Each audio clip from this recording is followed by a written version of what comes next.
দাঁড়ান, আপনি আমাদের বাড়িতে আসবেন না। হাসবো না মানে কি বলছো? তোমাকে আমি ভালোবাসি আর তুমিও আমাকে ভালোবাসো। ভালোবাসা? আমি ভালোবাসি, তাও আবার আপনাকে? ভাবলেন কি করে? এ কি বলছো তুমি? হ্যাঁ, আমি ঠিকই বলছি। এই গ্রামে সবাই জানে আমি কতটা নাটক করতে পারি, আর আপনার সাথেও করেছি। আপনার সাথে কেন করেছি জানেন? একদিন আপনি আমাকে আপনার বাড়ি থেকে অপমান করে বের করে দিয়েছেন, তার প্রতিশোধ নিয়েছিলেন। আমি তোমাকে ঘৃণা করি। I hate you! তোর নাম সাথী? হ্যাঁ। তুই তাহলে এই ভাঙ্গরে থেকে রাজপ্রাসাদে যাওয়ার স্বপ্ন দেখছি? আপনি কে? আমি তোর গার্লফ্রেন্ড।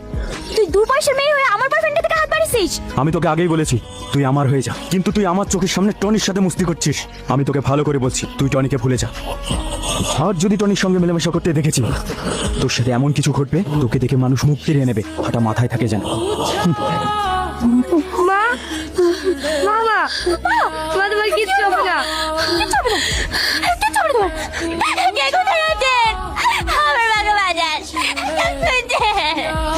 আমার মাকে বাজান। স্যার, সাথী খারাপ মেয়ে না, ওকে আপনি ভুল বুঝছেন। ওর সাথে যা কিছু হয়েছে তার জন্য তাই আপনার ম্যানেজার। আমি এতদিন আপনাকে ভয়ে কিছু বলতে পারিনি। আজ সকালেই সাথীর মা মারা গেছে। তুমি এসব কি বলছো? ও আপনাকে অনেকবার ফোন করেছিল, আপনি ওর ফোন ধরেননি। বলুন স্যার। শেষঘাত বেঈমান, তোকে আমি পরে দেখে নেব।